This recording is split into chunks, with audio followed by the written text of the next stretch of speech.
Hi, magandang araw po sa inyong lahat for our first reading of the day today. Ngayon po ay titingnan po natin kung ano po ang pwede nating makita sa inyong baraha sa araw na ito ng Huwebes, no? Tingnan po natin, ngayon ay alas 4:30 ng umaga. Tingnan po natin kung ano po ang pwede nating makita.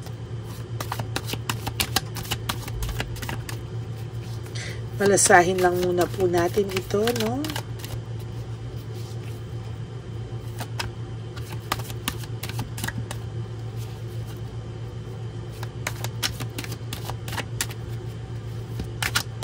Yan. Sana po ay napanood nyo na po ang first and second, third reading kahapon, kagabi, no?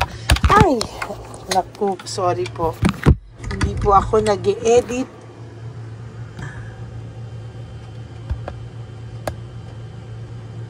Nawawala po kasi yung energy.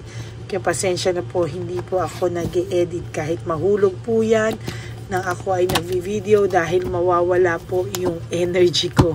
So pagpasensyahan nyo na lang po kung may konting blooper. No, hindi po kasi ako nag-e-edit. I mean, hindi po ako nagka-cut, no.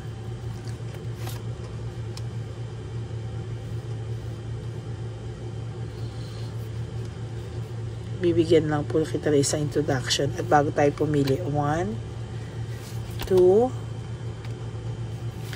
3, 4, 5, 6, 7, 8, 9, and 10.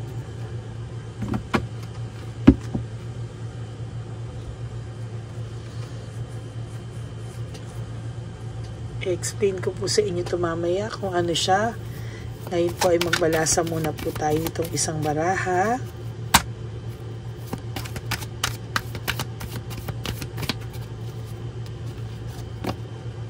Pili po tayo ng 10.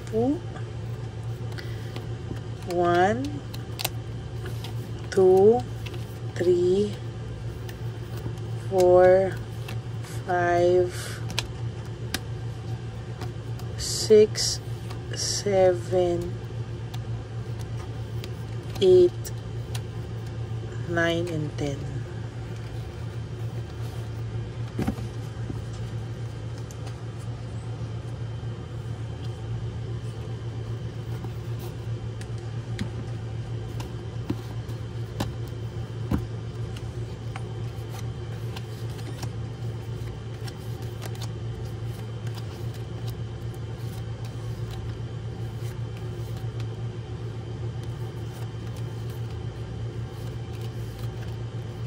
Yan. Huwag nyo po i-skip to dahil dito po tayo kumukuha ng mga reactions. Okay, ano po ba itong sa nakikita ko?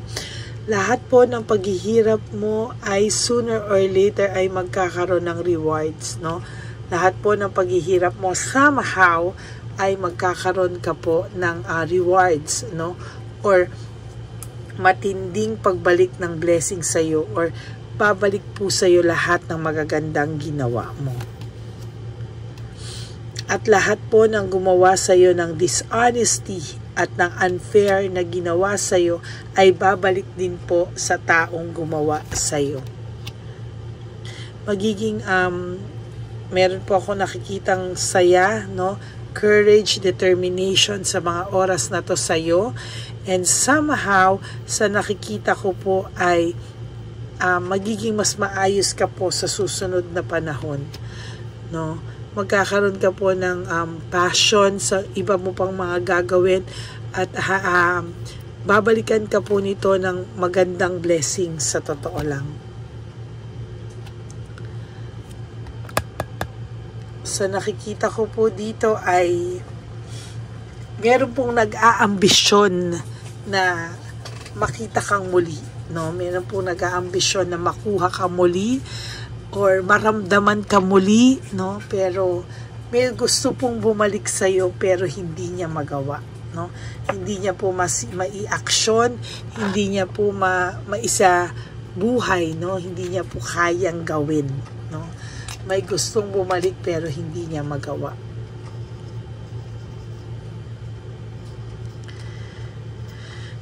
May gustong bumalik.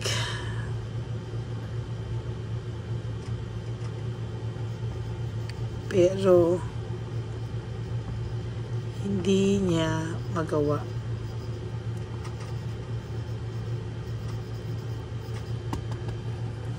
May gustong bumalik pero hindi niya magawa, no?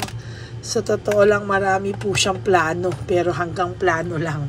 Hindi niya po talaga maisagawa. Uy, ang ganda, oh, rewards, fruit of labor, rewards, fruit of labor. Talaga pong magkatabi pa.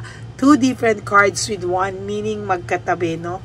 Kahit hindi po Tuesday and Friday, ang ganda, no? Magkatabi po talaga siya. And somehow, sa nakikita ko po talaga dito, ay maganda po, no? Maganda po yung balik sa'yo talaga. No? Kapag natanggap mo po yung self-acceptance sa lahat ng nangyari sa buhay mo, ay magkakaroon ka po ng freedom from all of this. Freedom and peace of mind. Samantalang yung isa po, dala-dala niya po yung bigat, no? Dala niya po yung bigat, nawalan siya ng direksyon. Conflict po ang kapalit sa kanya lahat. Samantalang sa'yo ay maganda po yung mga mangyayari sa'yo sa susunod na panahon. No? Mga sa susunod na araw. Oh my God! Lumabas po sa kanya yung the tower, destruction, disaster, pagbagsak ng mundo niya ng buong buo. No? Pagbagsak ng mga pangarap, pagbagsak ng, kumbaga lahat po ay babalik sa kanya. Lahat ng hindi niya magandang ginawa sa iyo ay babalik po sa kanya. No? Buong buo pong babalik sa kanya. My God. Ikaw po ay papasok sa panibago mong mundo. Alam ko na parang hindi mo pa po ganun kagusto, no? Ganun kagusto ang mga nangyayari ngayon o nasasaktan ka pa rin. Pero alam mo po kapatid, there will come a time na maiintindihan mo lahat ng rason, no? You know, everything happens for a reason. Hindi mo man po maintindihan sa ngayon, pero I assure you, maiintindihan mo po sa mga susunod na panahon. There is this frustration akong nakikita. May taong frustrated. Bakit? Hindi niya po maisagawa yung kanyang mga plano. Mga gusto niyang bumalik, pero hindi niya po makasatuparan. Maisakatuparan, no? Yan. Hindi niya po maisakatuparan because marami po siyang kinukonsider na bagay. Unang-una na po dyan, yung sasabihin po ng ibang tao. Kasi masyado po siyang naging defensive, no? Sa ibang tao na kesyo, ikaw may kasalanan, siya yung ayaw na talaga, siya na yung lumayo, etc., etc. Ang dami niya pong kinonsider at isa doon yung mapapahiya po siya o yung pagkatao niya po is mapapahiya po, no? Kaya ngayon, ang nararamdaman niya po is more on frustration, na po frustrate po ang taong ito kasi gustuhin niya man, hindi niya po magawa. Oh. Failure, no? And defeat, pagkatalo, no? Pagtanggap ng pagkatalo, hindi niya po kayang tanggapin na siya po ang natalo sa sitwasyon na to, na siya po yung natalo at siya po yung talagang hindi niya po alam kung papaano, no, ang lahat ng ito. Na bakit siya natalo, bakit siya nakakaramdam ng matinding frustration, bakit siya yung may resentment and desire to reconcile with you. No? Siya po yung nakakaramdam ng regrets, ng resentment at gusto niya po talagang makipagbalikan, gusto niya pong bumalik pero hindi niya po magawa. Marami po siyang kino-consider na sakit sa loob. There is this emptiness and emotional loss. Sa totoo lang po, ang tindi po ng emptiness nito sa sarili niya ngayon. Ang tindi po ng pinagdadaanan niya and somehow, this person po ay gulong-gulo din at hindi niya po alam kung ano po ang gagawin niya. Yan. Meron po din ako nakikita ditong recovery, clarity, and improvement. Sa totoo lang po, may nakikita po ako dito na nagkaroon ka ng clarity, no? Nakaka-recover ka sa buhay mo. Habang ikaw ay nakaka-recover, habang ikaw ay nagkakaroon ng clarity, habang ikaw ay nagkakaroon ng improvement, ayan, oh, naguguluhan ka po, naguguluhan naman po yung kasama mo. Ayan, oh. Yan po, oh. Talagang yung partner mo po is siya yung naguguluhan. Siya po yung bumabalik sa kanya yung lahat ng ginawa niya, no? Sa kanya po bumabalik lahat ng ito, no? Ayan. Sa kanya bumabalik ang lahat ng yan. No? Sa kanya po, parang sa kanya po, siya yung nagdadala, no? Ikaw nagkakaroon ka ng clarity, siya naman yung pabagsak ng pabagsak na gusto niya, hindi niya maintindihan ba't gusto niyang bumalik pero hindi niya magawa, oh. Hindi niya po talaga kakayanin, no? Kasi iniwanan kanya ng no closure, iniwanan kanya ng incomplete. Ngayon hindi siya makabalik kasi hindi kayo maayos nakapag-usap, no? Ang dami niyang ginawang sinaktan ka, nasaktan ka, and somehow, ayan, no? There is this coldness, and nakakaramdam po ako na pakiramdam niya ng lamig ka na ng tuluyan sa kanya. Pakiramdam niya po, somehow, nahihirapan po siyang tanggapin, no, yung mga bagay-bagay sa kanya sa ngayon, no? Siya po ang gumawa niyan sa sarili niya. There is this entrapment, self-victimization. Siya po ang gumawa niyan sa sarili niya. Siya po yung mukhang tanga na akala niya ginawa kanyang tanga, ang hindi niya alam, siya pala yung nagmukhang tanga. There is this hard work and responsibility. Talaga pong sa nakikita ko dito ay ano po ito, no? Parang gusto niyang gawin lahat para lang pong umayos, oh.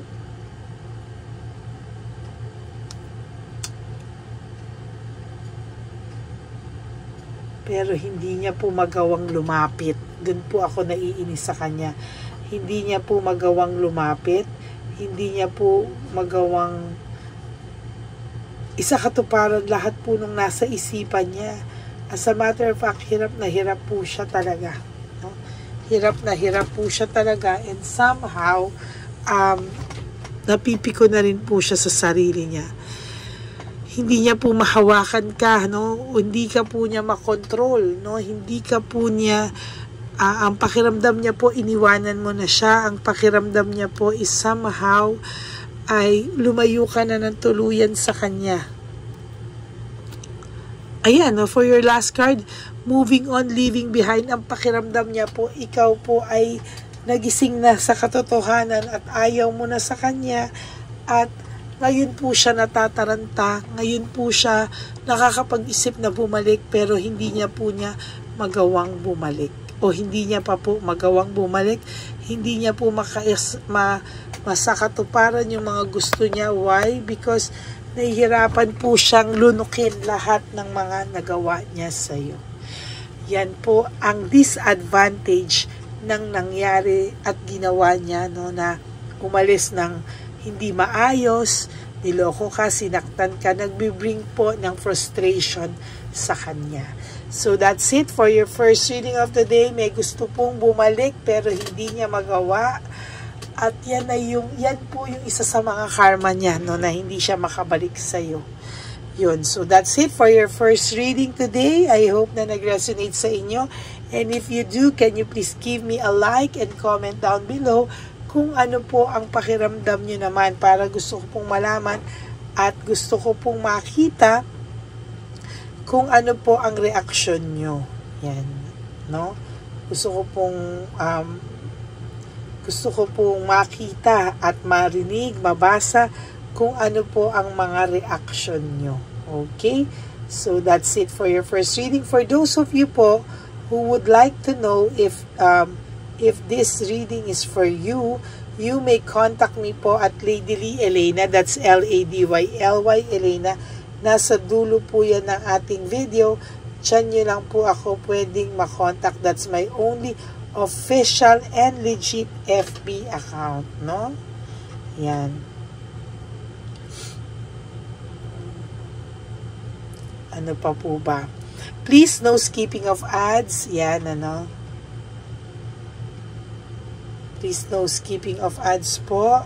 At sana po ay, kung gusto niyo po magbigay sa akin ng super thanks, I would really appreciate and love that from the bottom of my heart. Maraming salamat po sa inyong lahat. And to all my Lady Elena friends, family, and subscriber na super solid at loyal, maraming salamat po, and I love you all so much. At ang lagi ko pong paalala sa inyo is life is too short. Don't make it shorter by stressing yourself from all the pains and heartaches na binigay sa inyo ng kahapon. Just surrender everything to the divine universe. Just let go and let God write your life and love story. I will be back for another set of reading. Huwag po kayong maiinip. Ako po ay magbabalik at bibigyan po kayo ng second reading of the day. For the meantime, sana po ay napanood nyo na po yung first, second, and third reading po natin kahapon bago po sana kayo mag-skip dito. And of course, please no po, live one day at a time, ha? Huwag po kayong huwag nyo muna pong isipin yung mga susunod na panahon sa inyo. Huwag nyo rin muna pong isipin kung ano po ang mga mangyayari sa inyo na hindi maganda, ha? Always live for today. Huwag nyo po pangunahan ang mga bagay-bagay. Yan, ha? And always be happy at huwag po kayong malungkot. Okay? God bless you everyone. Magbabalik po ako at sana po ay nasa mabuti kayong kalagayan lahat. Huwag po kayong umiyak, no? Everything happens for a reason. In time, maiintindihan nyo po kung ano po yung nangyari sa inyo. Okay, God bless you all. I love you all and stay happy, humble, and have a happy heart. I love you all. God bless you.